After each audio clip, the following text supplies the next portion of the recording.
Heyo everybody, Haku here with my review for Tensei Shitara Slime Datta or That Time I Was Reincarnated as a Slime, Episode 11. So we're almost at the end of the first core, and then I wonder we'll probably have a week or two break at the end of this core before we start the next core. Sometimes there isn't a break, but the way that this is paced out date-wise, it would make sense that we'd probably have a week or two off before we get into the second core. But we'll see. So yeah, we're almost done with the first core. I'm excited to see if we get a new opening, what it'll be like. But either way, starting from the beginning to discuss this, there's some stuff at the beginning that I didn't think was particularly great. It was like stuff that really didn't even need to be in the episode. But after that, most of the episode was really great. I laughed a lot and had a lot of fun watching it. It was really, really good with the comedy stuff, and the production quality was really good as usual. But starting from the beginning, we learned that Shuna can weave.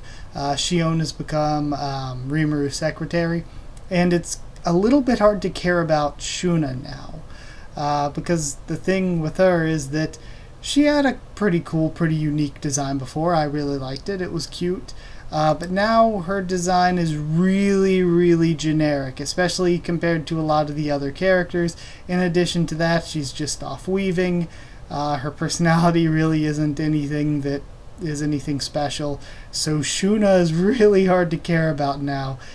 She's become very, very bland. Shion, though, is different. Shion, it's easier to care about because I like the way that the stuff about the cooking, that entire scene was a little bit unnecessary. Just because they're making fun of it being an old trope doesn't make it less of just reusing the overplayed trope of a cute girl making food comedically bad to the point where it's like poisonous. Like, that's been done so many times over and over again that even if you're making the joke that it's an old trope, you're still using that old trope and it's still not good. It's still not funny. So that whole scene really could have been left out. But the guys' designs really aren't bad. Whether they're worse or a downgrade or not, they aren't necessarily so bad. All three of them, discounting Kurobe, who is doing his own thing and his design isn't bad either. They stand out from the other characters. They're different. They're unique. And they each have their own individual thing going on that you can almost tell from just looking at them and their character designs. Whereas Shuna's become super, super generic.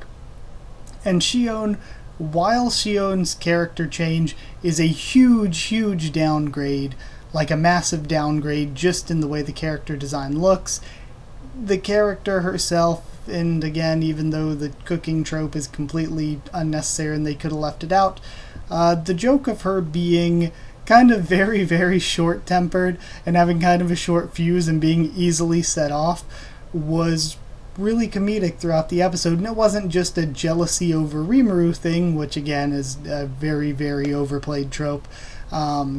But it was just, in general, her having a very quick-to-anger personality. And that was really funny throughout the episode. And her design, like I said, even though it's a huge, huge downgrade, she still stands out a lot from a lot of the other characters and looks unique. So it's definitely not as just generic or stereotypical as Shuna. Or another character that we'll get to later. So I love Sacrificial Gobta in that scene. Again, Seed, really, a lot of this stuff at the beginning, we really didn't even need to see so much. But we had Sacrificial Gobta. That was funny, just because Gobta, like, comedically selling how bad the food was. Gobta went over the top like I'm not sure I've seen in any other anime, where literally flailing on the ground in a brutal fashion. So yeah, I think that was funny. That was okay because of Gobta in the scene. But then we get into everything good from here on out. So Gabiru is recruiting goblins and made it to 7,000 of them. And I have come to love the background lizard men. The background lizard men just cheering on and idolizing Gabiru are the best. One of the best parts, too, is when they all start clapping and chanting Gabiru, the little horse lizard mount thing starts clapping, too. That made me actually laugh a lot. I like Kurobe and Kaijin are starting to bond over some technical craftsman stuff. That's all good. Gabiru shows up and finally meets with Rimuru. I love his reactions to everybody, especially the wow when looking at Shion's chest. Then Benimaru, the scene with him threatening to kill them. Well, I guess technically in his head threatening to kill them was really, really funny. That was really good. Ranga ends up talking with them again. I love seeing Ranga's character get some spotlight and actually get lines and stuff and be fleshed out a bit more through talking with other characters. The background lizardmen are still great through all of this. Gobta shows up. He's now become poison resistant, and he gets chosen to be sacrificial Gobta again. And I loved this fight. Gobta's a character that at first I didn't really like Gobta much, simply because I'm like, okay, Rieger looks really, really cool. Rieger looks really cool. A lot of these hobgoblins look really cool, and yet we're going to focus on the cartoonish, silly Gobta. But Gobta has grown on me episode by episode, and I really, really like the character now. And top tier Gobta just demolishes Gabiru. It was great. So I loved all of that. We see the Orc army, and Soe is watching them, one of his clones at least. Now, this is something that I didn't bring up last episode, because I didn't even notice there was any 3D CG involved. But I saw people saying that they blended the 3D CG with the army and used all different models so they didn't look like the same model just doing the same motion over and over again. And they blended it with 2D animation really well. So I paid attention this time, and it is really, really good. I have to give props to the series. That animation is really good. You can't even really tell at first glance. I guess it is dark, so that helps mask it a little bit. But you can't even really tell there's 3D CG used, because there is a lot of 2D animation, and it's blended so well. And like what was said, they use multiple different models doing different things, so it doesn't look like just the same thing going over and over again.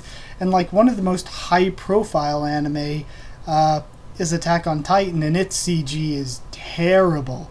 It has some of the worst CG I think in any anime, let alone something so high profile. So compared to that, this is like a total world of difference better. Then from there we have the strategy meeting. I love that. I love seeing these random characters we don't even know the names of, but are important in the community enough that they're in the strategy meeting. I loved all of that.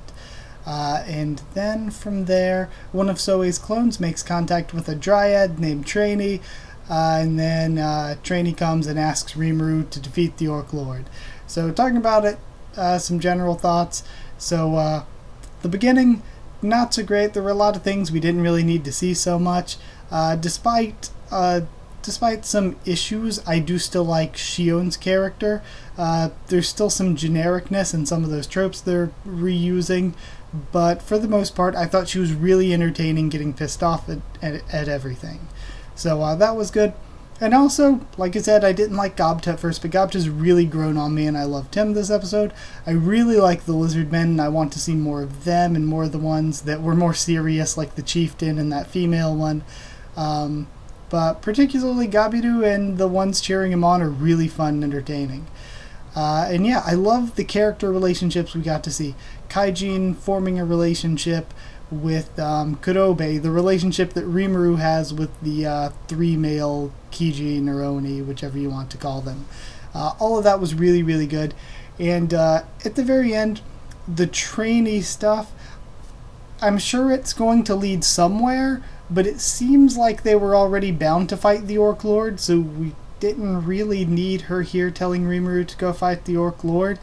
And in addition to that, I'll admit I was really, really disappointed when we got to see her, because they were like a dryad, and I'm like, okay, dryad, they have all this potential for a really cool, really interesting and unique character, and then she shows up and she looks like just generic fantasy princess number 937. Like, she's a very, very generic anime character, very generic, like, princess-ish type stereotype. In the way that she talks and her quest giver nature. here. And yeah, I guess that's just it. It was a really, really disappointing and generic character design. So that's one thing. It's just that when this series goes out of its way to have really unique character designs, like the Kijin before they changed, or like the hobgoblins, like some of the enemies we've seen, some of the humans, when there are all these different and really cool and really unique character designs, Rimuru's character design, it just kind of like takes you out of it when you see somebody like Shuna after she changed, or I guess Shion's a little bit generic, but she is different enough that she stands out from the other characters.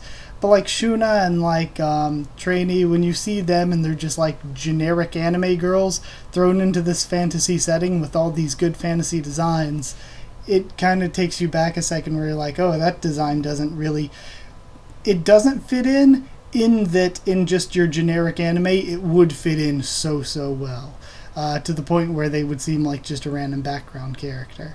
So, yeah, I guess character designs are still an issue I'm having just because there are so many good ones that the ones that aren't good really stick out.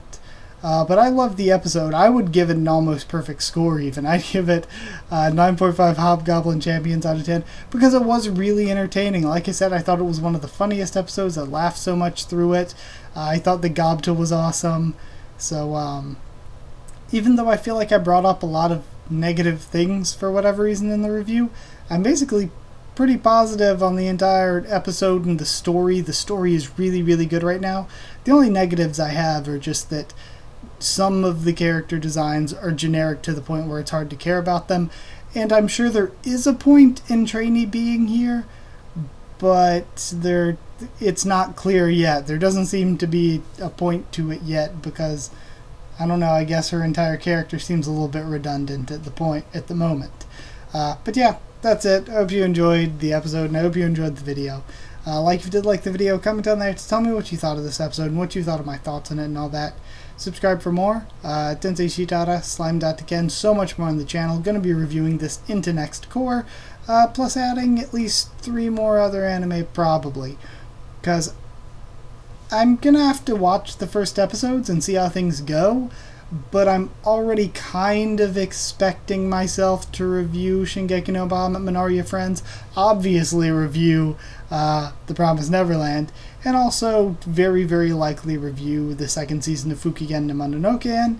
And then in addition to that, we'll see what happens with Kemarikusa, because I'm interested to see what Studio Yaoyorozu does with a new anime, and I'm also interested to see what Kimono Friends 2 does. So both of those are things that could end up being reviewed in a potential sense. But we'll see. Also, follow on Twitter if you want. I can try to keep you updated there on stuff for the channel or talk to you there. And if you want a link to our Discord server to talk to me or more of us about this series or anything else there, then just ask and I can give you a link. That's it. Thank you once again for watching, and I'll see you all next time.